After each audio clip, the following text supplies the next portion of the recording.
கண்ணாடியே என் பிம்பம் என்னை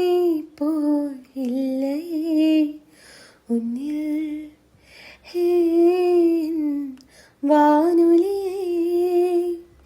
என் பேச்சு தூரல் போல் கேட்குதே உன்னில் நிறத்துணையே முரட்டு மௌனமே